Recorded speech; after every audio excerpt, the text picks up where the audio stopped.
Hello and welcome back to the Lapdown Podcast. I'm not even going to give it a long intro this week because we've got too much to talk about that we can't waste any time on the intro. Alex, Dan, Formula One, chatting. Let's go. Spain. What a Spain. Grand Prix. Was it a good Grand Prix?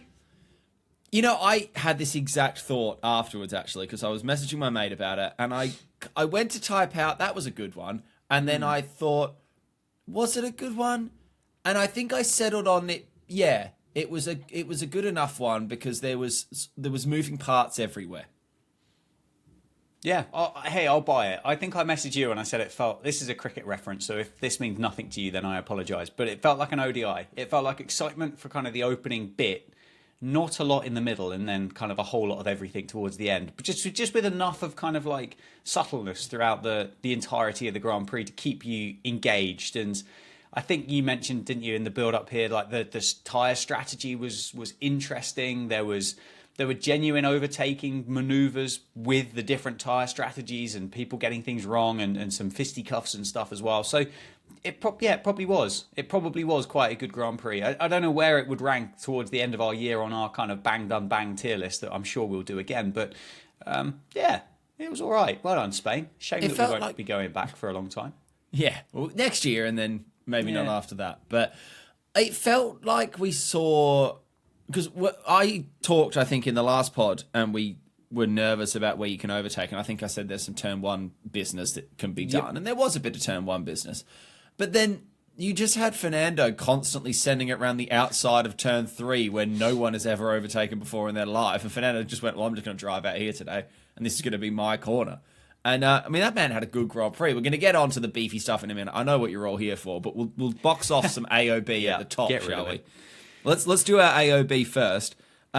Serious effort from Fernando Alonso this weekend. Yep. Kind of showed... his first points this year. Yeah. And boy's still got it. Tell you that much. Boy has still got it. I think it proves, doesn't it, that age isn't the issue. It's definitely the mechanical thing underneath the person. And I mean, that probably links quite nicely then into another bit of struggle with an older gentleman, which is obviously of Lewis Hamilton. Just seems to be, I don't know, it's kind of, we've seen this Lewis before, haven't we? We've seen him in the Mercedes team at the end of that kind of stint with them, and it just sounded flat, sounded almost upset, unmotivated. His race engineer, surely they've got to get him a new race engineer. Like, I don't know. The language barrier isn't the best. I feel like it feels to me like the race engineer lied on his CV to say that he was fluent in English with some of those kind of back and forths between the two of them. And that was sad. And I don't know whether that's just strained it or not for Lewis. The car's not the best for him, is it? But it must be difficult with that. And I mean, Ferrari race engineers aren't the best, and this bloke seems to be a bumbling idiot. No, and that is the thing, is that I can't work out whether his race engineer is bad or whether his race engineer is just being given bad things to work with, and then that's not making it better. Like, if he had taken Bono with him to Ferrari, how much of a difference would that make? Because is the information that Bono would be getting given still not that helpful to pass it on to Lewis? Now, I do think if it was still Bono there, or a more Italian Bono, a Benito, that it would probably be better than what it is. Yeah. But I think it's too easy, I think, to jump on the race engineer himself and act as if he's got this wonderful, clear bit of perfect answer data in front of him and he's just failing to tell him. I think if it was as simple as that, Lewis Hamilton would have a new race engineer by now. He's Lewis Hamilton. If he wants something, he's going to get that something. So I'm not sure it's as simple as that, but as you rightly say, it's not helping. And it's just the vibes of it aren't good. And I worry that Lewis is probably already slightly distrusting maybe of, and rightly so, of the Ferrari strategy and what's going on that. Which I then think when it's not presented to you in a way that you're really comfortable with, you probably second guess it more. And I think we saw a little bit of that still at Mercedes. There would be times where Lewis Hamilton did not agree with the pit wall, but he trusted Bono, I think, or he felt comforted by the delivery of Bono, that it kind of gave him the warm fuzzies and he thought, okay, I'll go with it. Bono sounds chill. I'll go with Bono. Yeah, I mean, he had the benefit of the fact that they had enough success behind them that they've earned the right to be trusted, haven't they? Whereas I think on first impressions so far, what we've experienced from the Ferrari kind of think tank is the fact that they're an absolute basket case and they've got no idea. And completely right, as a 7-time world champion, you probably would get the message through the radio and go, bloody hell, do I really have to listen to? Is he right this time? Is he not? Yeah. I mean, he's been wrong 4 out of 5 times. Is it going to be? Are we going to go 4 from 6? Has he got one right again? I don't know. And yeah, probably does make it strange. It makes it tough. And the other thing as well is Charles is obviously doing pretty well in that Ferrari, and that probably makes it a little bit more difficult and complicated for Lewis as well. Yeah. What else happened? You know what I actually really enjoyed?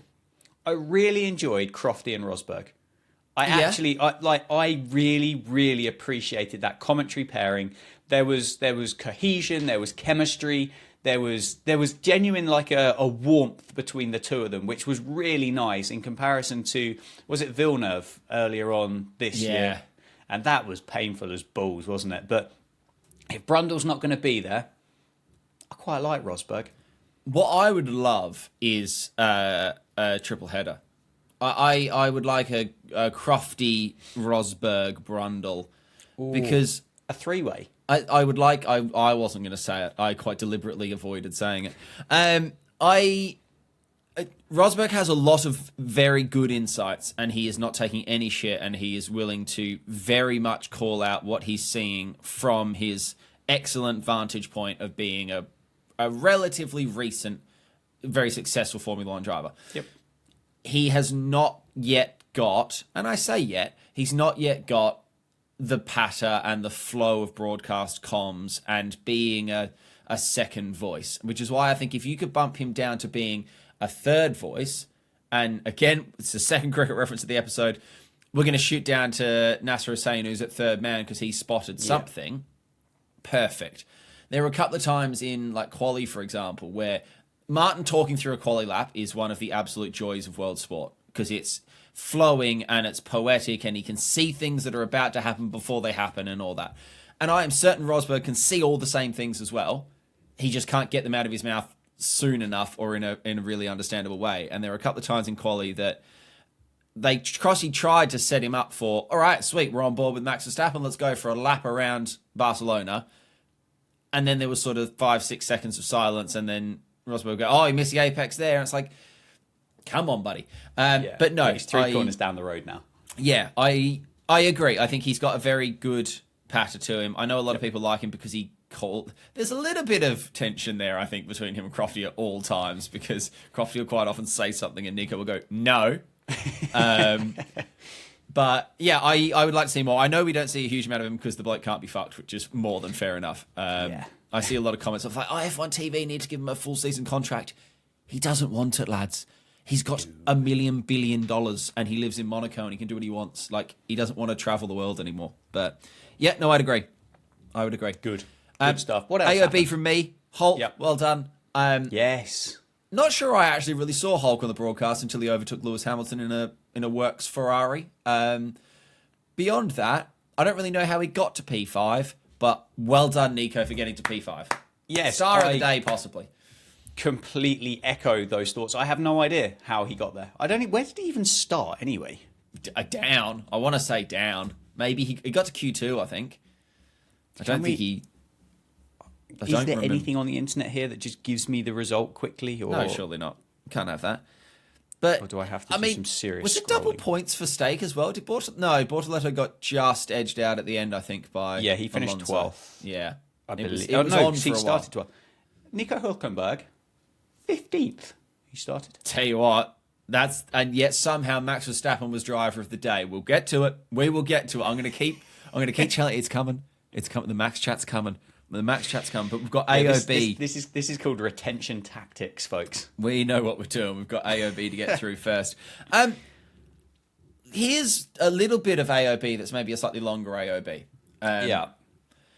Do Mercedes have a little bit of a problem with some engine hardware, perhaps? And if you're a team wearing bright orange overalls, are you slightly concerned that the works version of your engine supplier keeps blowing up in one way or another? No, I don't think so.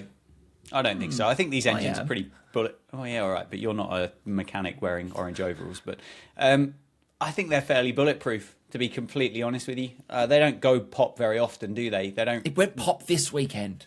Yes, yes, all right. A bit of and last weekend as well, because it went pop in quali for George. Yes, but to be honest with you, once they've kind of taken it out of the crate and kind of plugged it in, they've probably tarted it up a little bit themselves anyway and made sure it runs nicely and all this other good stuff. So I'm not convinced it is like a Lego brick that just gets plugged into the back of that McLaren and it just works. I'm sure there's an element of tinkering and polishing that can be done by McLaren just to make it go. I mean, they make fairly good cars, don't they, generally, whether it's for the road or the racetrack. So I suspect there's a couple of blokes in there that know which bits they should and shouldn't be checking as part of that Mercedes engine that before they kind of turn the ignition on and send it out on track. But my point is, if we've now had in back-to-back weekends a Mercedes engine failure, gone, Dunsky, blown up, surely if you're a Mercedes engine user, that's high eyebrows, because you don't see a Mercedes engine go kaput often in a genuinely race ending, just park it in the gravel, please, your day's done, smoke out the back way. That, I mean, if Oscar's engine blows up down a straight, whole championship changes. I'll buy it. I will buy it. I mean, I will say, with the irregularity that these things happen, the fact that they've happened twice now, I think I'd be looking at it, because bearing in mind that there's a whole lot of numbers and statistics and boffins that go into this Formula One stuff. They'd probably sit there going, well, the odds are that this isn't going to happen again, type thing. That's how I'd look at it. But I can also see your point of view. Yeah, it's just these things aren't meant to happen, and they've now happened 2 weekends in a row. It feels like that dice roll. That's a many-sided dice to land on the same number 2 times in 2 different cars. Well, we'll see. We'll see, because at the moment, this isn't turning out to be the greatest Formula One World Championship of all time, is it? This is turning into a 2-horse race, of which Oscar's got his Australian nose just in front. Yeah, I mean, you say that. It depends how many horses you need in your race. I suppose it has great potential if these two go Verstappen and Hamilton through to the end of the year. They just happen to be in the same team type business. But yeah, no, if you wanted a 5-way at the top, you're not getting it. No, and that's kind of what we were promised, wasn't it, at the start of the year, or over the winter and the end of last. So I think that's decided was going to happen. That's where that's where I think it's quite tough. But no, we've got a Hamilton-Rosberg situation going on at the moment between Piastri and Norris.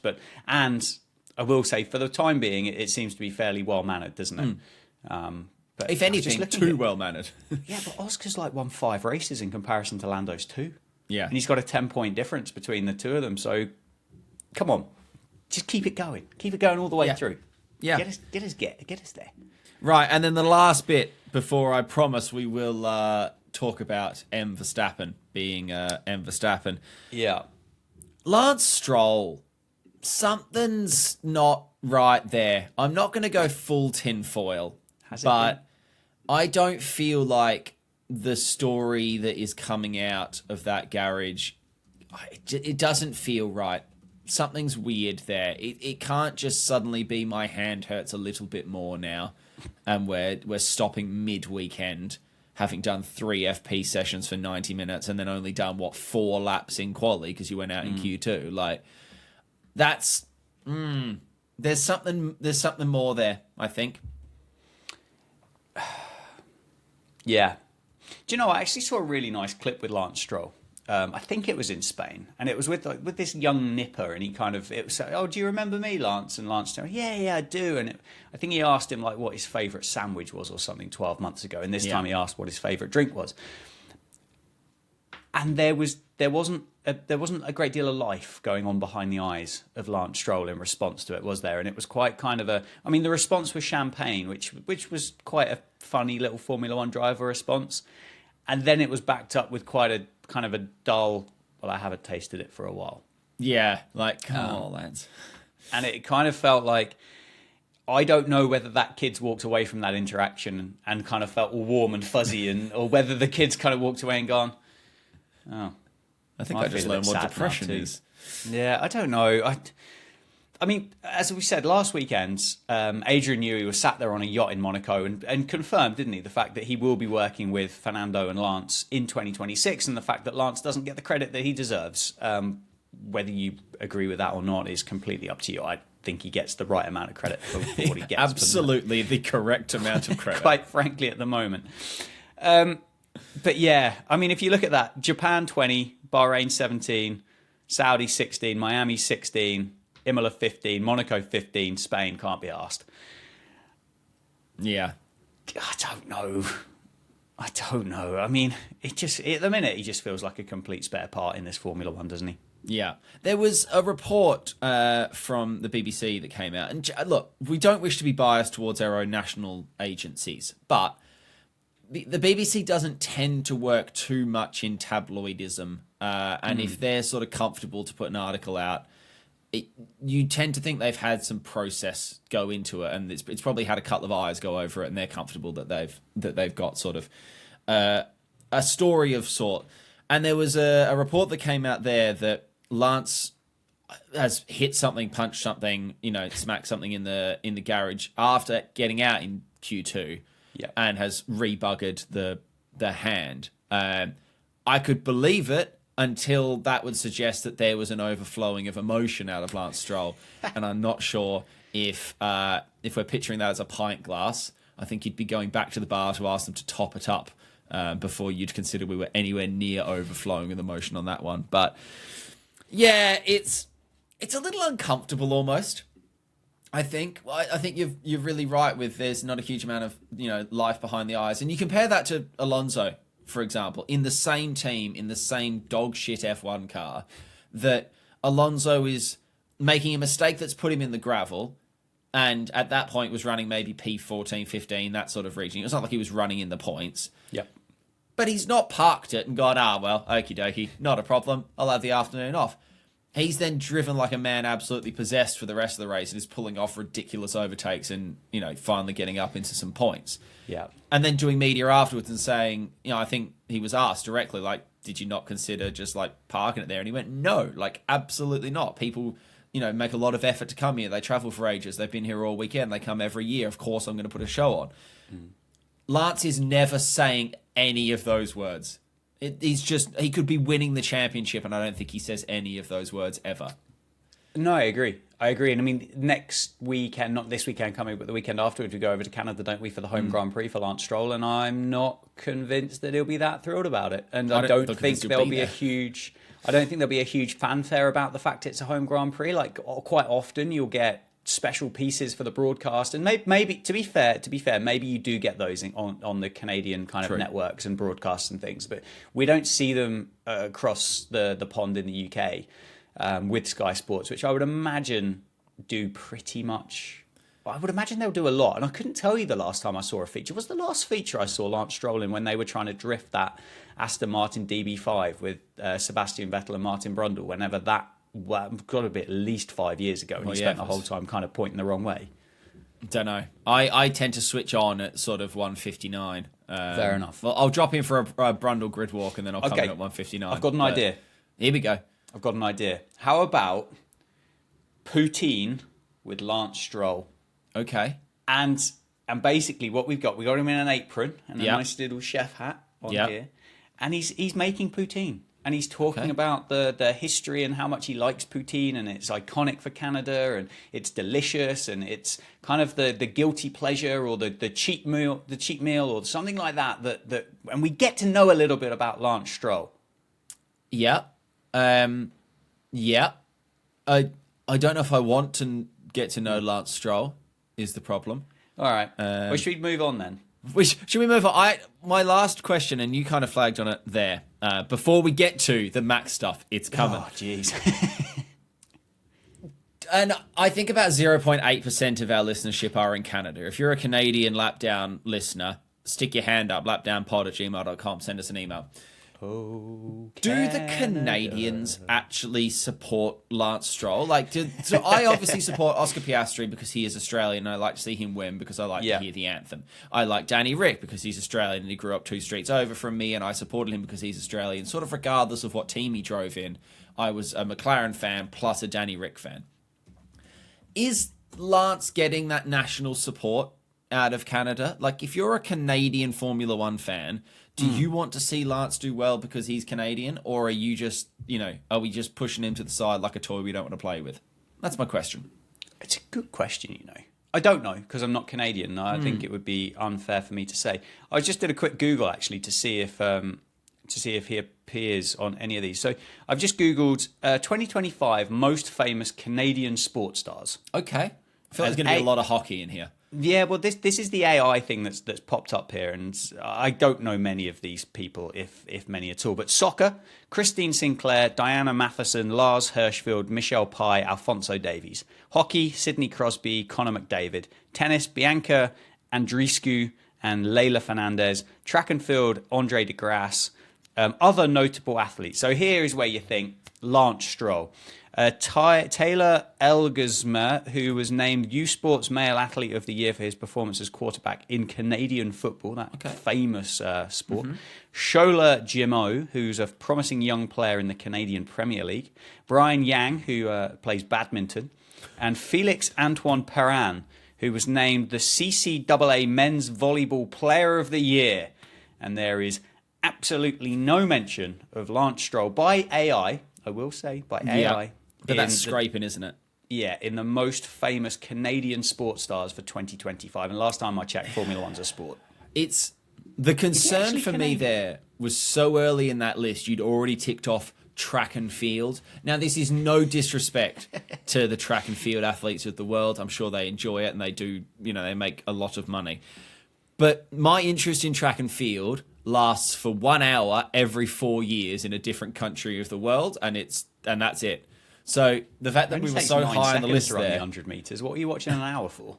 Well, there's other sports, mate. No. They throw sticks and they throw like a thing on the end of a chain and whatever.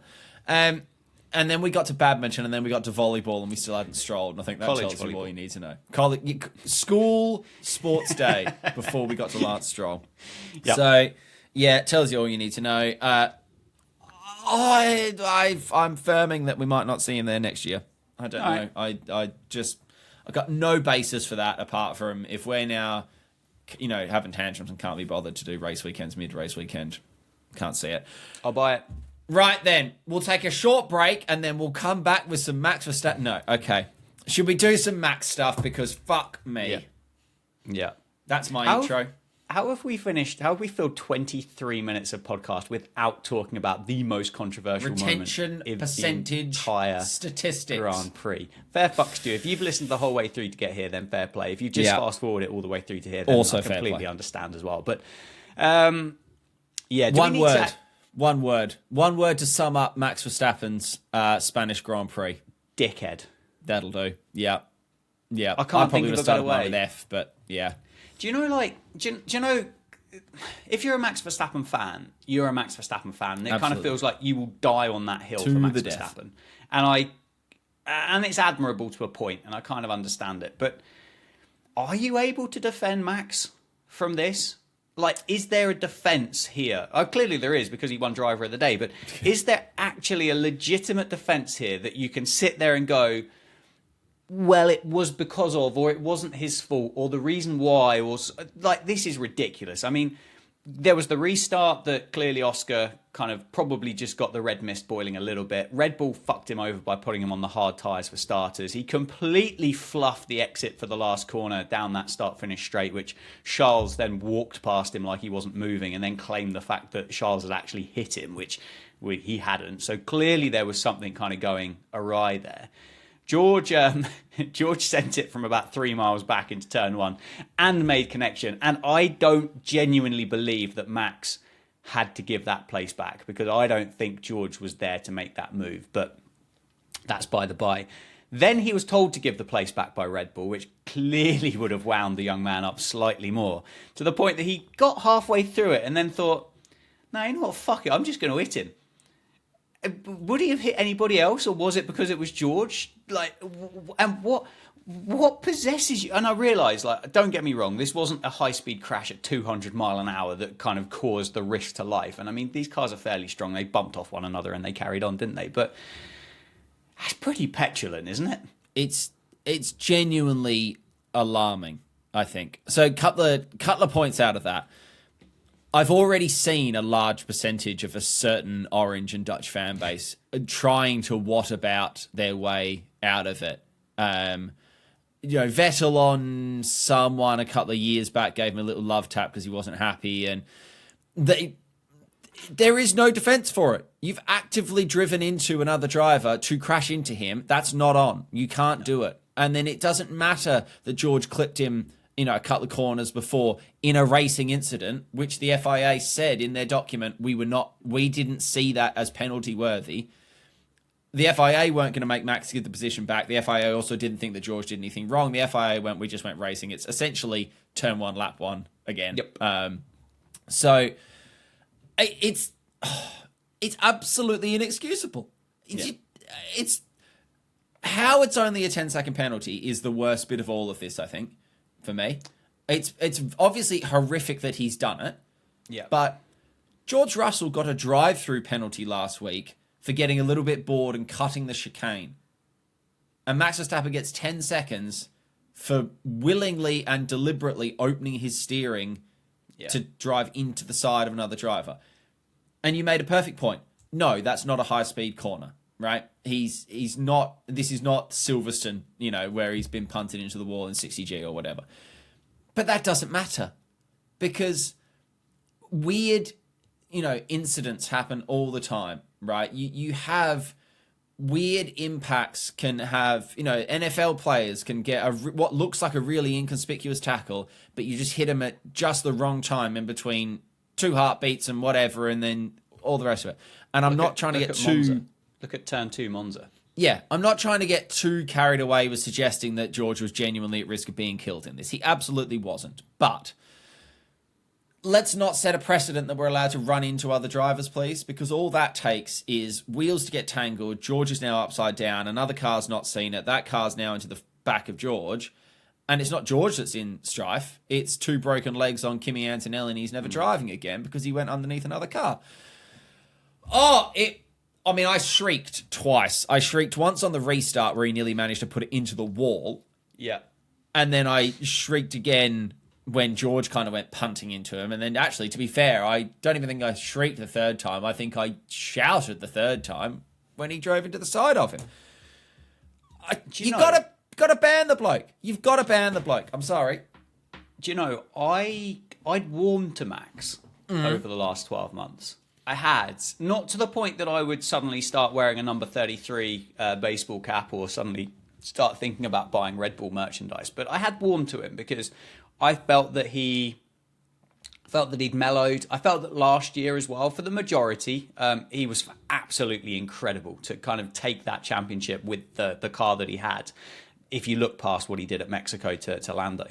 But there's always been that flashpoint. And the thing that really kind of confuses me with him and with the discipline that's dished out is none of it seems to be a deterrent for him.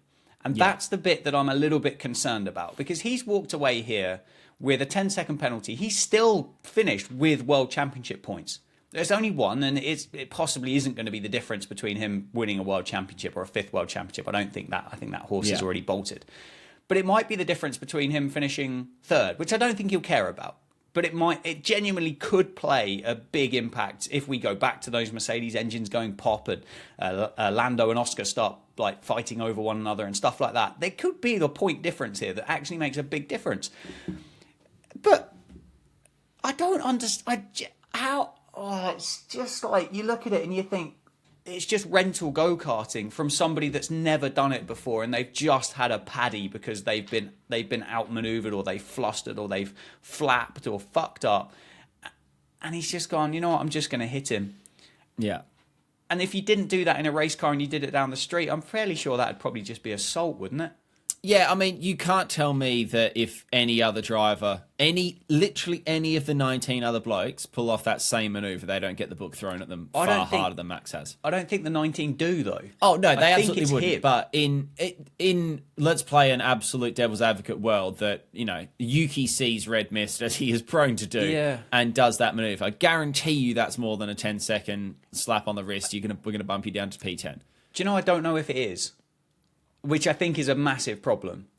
And I don't want to. I don't want to sit here and be like, "Oh wow, it sets a precedent, and he's a role model to lots of youngsters." And I don't think his actions on the circuits are going to translate to the motorways or the autobahns around Europe because, oh well, I've seen Max do it, so it must be fine. But you've got to punish him. And I mean, he's come away with a world championship point, a 10-second penalty. And they've given him just enough penalty points to make sure that he doesn't get a ban as well. They've kind of gone, well, we're just going to give you this. So don't be a naughty boy for 2 races and you'll be fine. That's what I'm saying, though. Is I think they're protecting him because other drivers would have gotten more because they're not Max Verstappen, because F1 are trying to... I think F1 let Max get away with more than they would let other drivers get away with in identical situations because he's Max Verstappen. They got to keep him in the sport. Yeah. And that I think is what they've done there with the amount of penalty points that they've given him. They've kind of looked at it, they've looked at the record, they've looked at the license, gone, shit, well, if we give him this many, he's going to be cooked for a month, and we can't have that. That we can't do that. And that is wrong. That is completely wrong. Would somebody else have picked up 6 penalty points for it? I don't know. Is it just a set limit for penalty points per incident, or is it completely kind of ad hoc and dished out depending on what the stewards and the race directors decide and the severity of the incident? But to think that he has to behave for a couple of weeks and then that essentially goes unpunished is a little bit mad. And yes, it wasn't particularly dangerous. It wasn't particularly scary. It was just stupid. They've given him the same penalty that going slightly beyond a racing incident, causing a collision for an out. You know, they've given him a miscalculated dive bomb into a hairpin penalty for deliberately driving into another driver. I mean, there have been other drivers this year get that same penalty for, genuine, not racing incidents, but for, just hard racing and just, sorry, made a bit of a mistake there. And, hey, I mean, you sort of gave a shout out to Nico at the top of the podcast for his commentary. Shout out to Nico for being the only pundit that I've seen, certainly on sort of English broadcasts, that just straight up went, that's disgraceful, disqualify him, that should be a black flag right now, get him out of the race. Yeah. Everyone else, Crofty's come out and done interviews since, not even in the moment, has come out and done interviews since and said, I think the 10 seconds was right, and he's tried to sort of talk it down. And it's like, no. And it was post-race, that Simon Lazenby or whatever is trying to justify it and is basically arguing with Nico Rosberg on Sky as Nico doubled down on going, yes, it's absolutely a black flag. That's what the black flag's for. And Rosberg the Lazenby is reading stuff off his phone, trying to justify it, and he's reading specific rules, and he's reading from the guidelines. Like, no. Get him off. Send him off. Sin bin. If that doesn't get you pulled out of a race, I don't know what does. What do you have to do? What do you have to do to get black flagged if it's not deliberately crash into another driver because you're angry? Yeah. No, I don't know. And the thing is, as well, as I don't know what has to happen to make him stop, if that makes sense. Yeah, nothing. There was 2 10-second penalties that were dished out to him in Mexico. I think only one of those was in relation to the fact that he just deliberately drove Lando Norris off the circuit in an act of petulance. He's been given a 10-second penalty here. He got 2 penalty points for that incident with Norris. But that is dangerous. And I mean, that does genuinely just make a mockery of the other penalty points that have been given. Because, like you've said, they're the same penalty points for silly things, like genuinely kind of accidental things. This is deliberate. This is calculated. This is cold. This is malice. There's genuine malice involved with these moves that Max is pulling off. And what's it going to take for it to stop? Would he do that? Would he have done that 210 mile an hour down the start-finish straight? Would he have just watched George go by and just gone, boop, and then just kind of sent George spinning down the main straight into the thing? Like, pit maneuver him into a wall, he flips over a barrier, job done.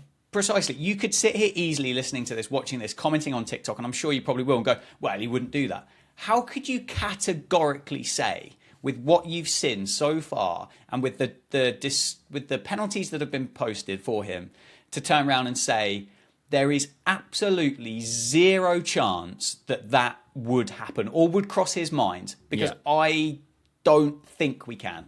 Yeah.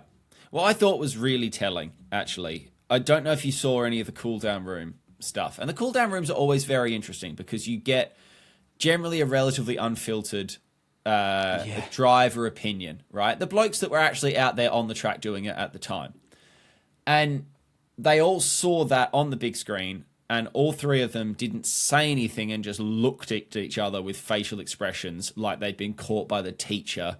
I don't think they quite knew what to do, because obviously they would have been aware there was an incident and whatever, but I dare say they hadn't been told on the radio Max has just deliberately crashed into George Russell. Yes. But all of them saw it and then just side-eyed each other and had a couple of seconds of, did we just see what we thought we saw? And then Lando made a joke about Mario Kart, which is wonderfully on brand. I have no words, which is not ideal for a podcast. I think we've covered a decent chunk of it there. I think what irritates me a little bit as well, coming again from a sports media background, his press handler did a terrible job in letting him say a lot of the things he said in a lot of press post-race. Yeah. Like, I know he's probably not quite as easy a gentleman to wrangle for media duties as a Div 2 county cricketer in my experience, but surely the head of comms and PR for Red Bull has to be straight over going right, this is what you're saying. You either say nothing or you're saying these words. I don't want anything else. Yeah. And he was doubling down on it, and he was getting confrontational with interviewers who, fair play, a couple of them did ask sort of softball but pointed questions. But he was batting it back with this smugness of, well, I've done nothing wrong. How dare you ask me that? I'm fine. Okay, he came out the next day and he finally posted his PR manager's statement of sorry. Sorry. No, he didn't say sorry. That's a point. He very specifically didn't mention George or say sorry. That shouldn't have happened, I think was his exact wording. Yep. You don't get to do that shouldn't have happened post after you've done half an hour's worth of on-camera media defending your actions. It's just not how it works. Yeah. So you don't get the slate wiped clean, do you? And don't worry, it's all forgiven then. It's fine. Yeah, we'll move on. It's fine. And it doesn't work like that. People have got stuck into us in the comments before, and they're welcome to get stuck into us in the comments again for acting like we're just anti-Max Verstappen, and we are very much not. He is an incredible driver. He is by far the best driver on that grid. He's been the best driver on that grid for some years, and then he goes and does something like this just as you were starting to forget the last time he did something fucking stupid. He comes and does another one. Here's a hypothetical for you. Here we go. Hit me. Here's a hypothetical to end the podcast. And you can give me a straight yes or no. You can give me a bit more in-depth for it. Whatever you want to do. Canada. Not this weekend, the weekend coming. That is the next Grand Prix, and we will be back to preview that with various other bits and bobs. Oh, and by the way, the World Championship podcast thingy between us is now 116 points to me and 129 to you, so you've still got the lead. But the hypothetical to finish. I'm not saying it's going to be malicious. I'm not going to say it's deliberate. What happens if Max does something in Canada, innocuous, that qualifies him for an additional penalty point, to take him to 12, to make that month-long ban and those thingies to happen on his super license? Say it's speeding under a yellow flag. It's a mistake where he's jumped in front of somebody on a safety car restart. Race director's instructions type wank. Something like that, yeah. What do? Nothing. There we go. They wiggle out of it. I think they do have a slight precedence in... Didn't they wiggle out of it with Pierre or someone? I feel like there was someone within the last maybe 18 months or so that was really flirting with a ban, and then there was an incident and everyone went, oh no, and then the FIA found a way to sort of talk themselves out of it. I can't see a situation where the FIA actually ban someone for points accumulation, because I think they will always find a way to... They'll find a mitigating circumstance, they'll wiggle out of it, which is wrong, and it means why do we bother having the penalty point system? But that's a whole podcast in itself, the penalty point system, because if we went through the penalty point handing outs and worked out what 1 point was worth and 2 points and what you do for one and the other, I don't think it's going to make a lot of sense a lot of the time. But No, agreed. yeah, no, I can't see... He will not get banned. I will say that with absolute confidence that he will not get banned. He could probably go and do the same maneuver this weekend and they'd find a way to retract old penalty points, or they'd delay the announcement of it until the clock got to 12:01 and then his old points went or something. Suspended too. Yeah, suspended on good behaviour because he said it was wrong or something like that. They'll come up with a reason like that. But Oh well. Oh well. You slid it in there. You had not a barnstorm. You had a double points weekend, and I had a double duck egg weekend. So it's not a big points weekend though, thankfully. No, I mean, hey, Hulkenberg and Hadjar bringing him in the double points. He was expecting that when the wheel of misfortune landed on those. No one saw a P5 for you coming there. Definitely right, not.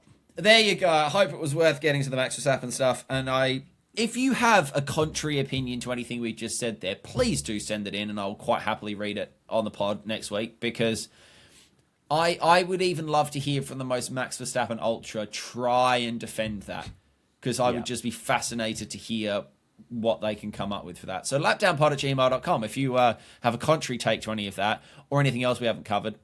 Ping it our way. We do have an email from Andrew next week to go over as well. In the meantime, Dan, if they want to see you doing stuff, yeah, at Dan Jads on the internet. Got some exciting stuff coming up. Happy days. People should know it by now. Twitch.tv/Hey Look It's Alex if you want to go and see me do stuff. Leave us a review, share it with someone, send us an email, all that good stuff. We will be back next week to talk a little bit about Canada and do some previewy stuff there. God forbid we get a week off now. Can you imagine that? A weekend off without Formula One. They don't come around much. But thanks for listening, and we will see you next time. Yeah.